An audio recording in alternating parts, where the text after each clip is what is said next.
ఈ అన్నా చెల్లెళ్ళ తగాదాలు అన్నటువంటిది ఈ మధ్యకాలంలో రాజకీయంలో మూడు చూస్తున్నాం.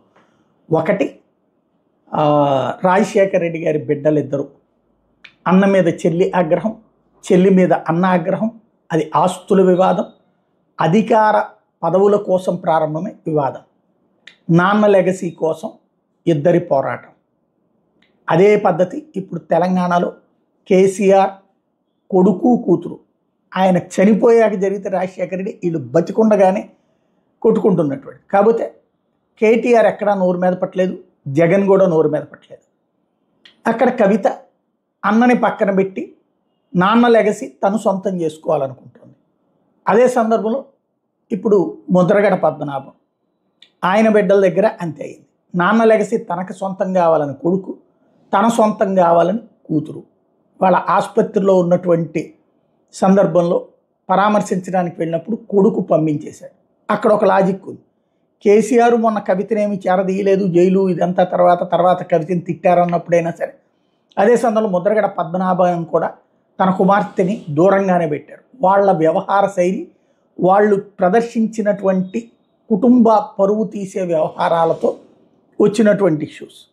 కాబట్టి ఇక్కడ భవిష్యత్ రాజకీయాలలో వారసత్వానికి సంబంధించినటువంటి అంశాలు ఇప్పటికీ కూడా చర్చకి తీసుకొస్తున్నటువంటి వ్యవహారం.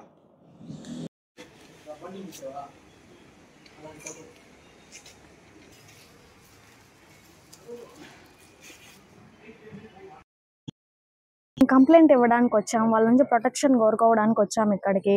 వాళ్ళ వల్ల మాకు ప్రాణహాని ఉంది, అందుకనే కంప్లైంట్ ఇవ్వడానికి ఇక్కడికి వచ్చాము. మా అన్నయ్యకి న్యాయం జరగాలి. దీని ద్వారా పవన్ కళ్యాణ్ గారు చిన్న చిన్న వాటికి స్పందిస్తాడు. దీనికి మాకు తొందరగా న్యాయం జరిగేలా చూడాలని ఆయన దగ్గర నుంచి మేము కోరుకుంటున్నాము. వీలుంటే ఆయనతో కలిసి మాట్లాడే అవకాశం మాకు ఇప్పించండి.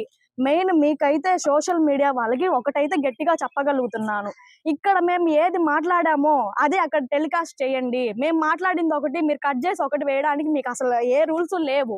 మేము ఏది మాట్లాడతామో అది అక్కడే ఇవ్వండి. మీకు ఇష్టం వచ్చినట్లు కట్ చేసుకొని మీరు వేసుకుంటే మాకు అన్యాయంగా ఇంకేం జరుగుతుంది మీరు చేసే దాన్ని బట్టి?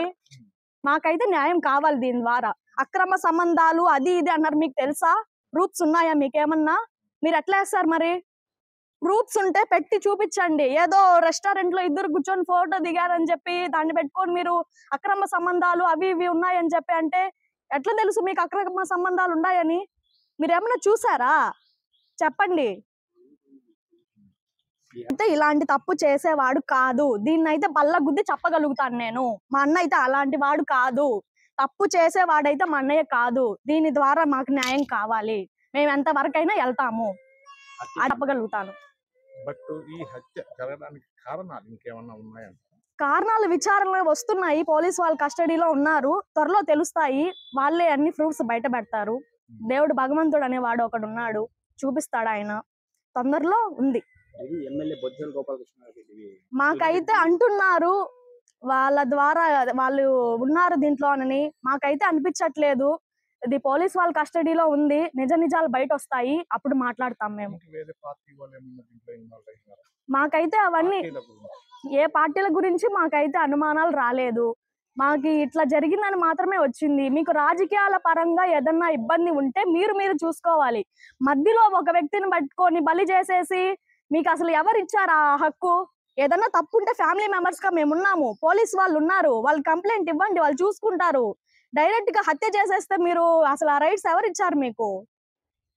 చెన్నైలో మృతదేహం తీసుకునేటప్పుడు నగరం మీనత చంద్రబాబు వాళ్ళ ఫాదర్ వచ్చి మీకు డబ్బు ఇచ్చేదానికి ప్రయత్నం చేశారు.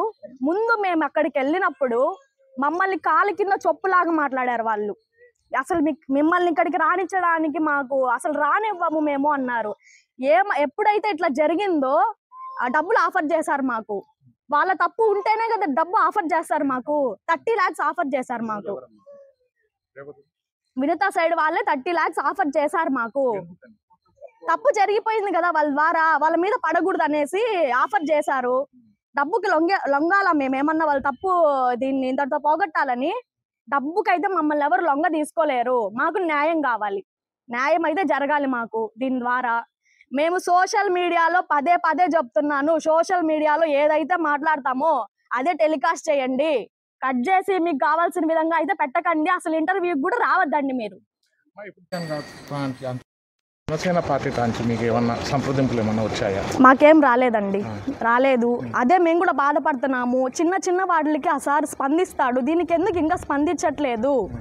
మాకు న్యాయం కావాలి, ఆయన దీన్ని త్వరగా యాక్షన్ తీసుకోవాలి, నిజాలు బయట పెట్టాలి.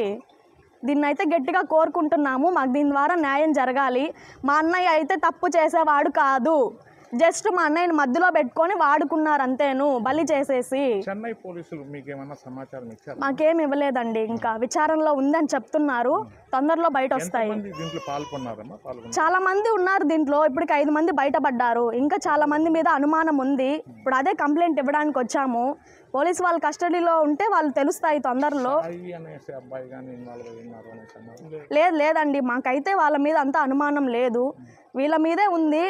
అదే ఇప్పుడు కేసు ఉంది కదా, తొందరలో వాళ్ళే తెలుసుకొని పోలీసు వాళ్ళు బయట పెడతారు. మా నగరం వినుత సన్నిహితంగా కొంతమంది ఉండడం రాయుడు చూశాడు, దానివల్ల ఇది. మా అన్నయ్యకి అయితే దీని ద్వారా ఏం తెలియదండి, జస్ట్ మా అన్నయ్యని మధ్యలో పెట్టుకొని వాళ్ళు ఇదంతా చేశారు.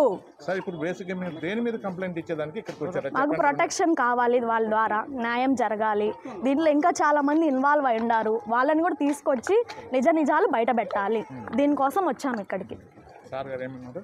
సార్ గారు దీనికి ఇంకా కొన్ని కావాలన్నారు, అవి తీసుకొని వచ్చి ఇచ్చేసి వెళ్తాము. మీ కాడ రాయుడు కాడ మీకు రాయుడికి సంబంధించి ఏదైనా ఇన్ఫర్మేషన్ మీ కాడ ఏమైనా ఇంట్లో దొరికిందా?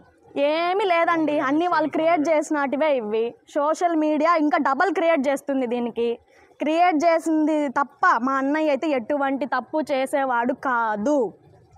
సోషల్ మీడియాలో వాస్తవాలు కాదంటారు? వాస్తవాలు కాదండి, సగం వాస్తవం ఉంటే సగం అబద్ధాలు ఉన్నాయి. దానికి మీరేం చెప్తున్నారు? ఇన్నాను కదా, సోషల్ మీడియాలో ఇప్పుడు మీరు తీసుకుంటున్నారు, నేనేం చెప్పాను అదే వేయండి, అక్కడ కట్ చేసి అసలు